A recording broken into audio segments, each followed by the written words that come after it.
આપણા જિલ્લામાં પૂર અને વાવાઝોડાના અસરગ્રસ્તોને મદદરૂપ થવા માટે રાજ્ય સરકારે 20 કરોડના ખર્ચે કુલ 4 શેલ્ટર હોમો પણ આફતના સમયમાં લોકો ત્યાં રહી શકે એ માટે મંજૂર કરવાનો નિર્ણય રાજ્ય સરકારે કર્યો છે.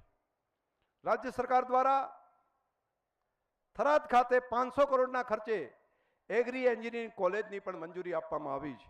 અને આજે રા ખાતે તાલુકા સેવા સદનનું ભૂમિપૂજન તેમજ રા ગામના 209 લાખના જલ કલ્યાણકારી વિકાસના કામોનું પણ લોકાર્પણ અને ખાતમુહૂર્ત થવાનું છે. એ હું માનું છું કે રા તાલુકાની પ્રગતિ માટેનો એક ખૂબ સૂર્યોદય આજે થયો છે. અને આજે માત્ર રાષ્ટ્રીય પર્વ જ નહીં પરંતુ વિકાસનો પર્વ પણ આની સાથે જોડાયો છે.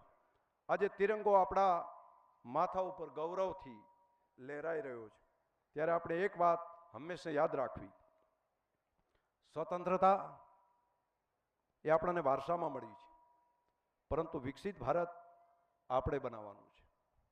આઝાદીના સેનાનીઓએ આપણને સ્વતંત્ર ભારત આપ્યું, પરંતુ આપણી પેઢીને સમૃદ્ધ ભારત આપણે બનાવવાનું છે.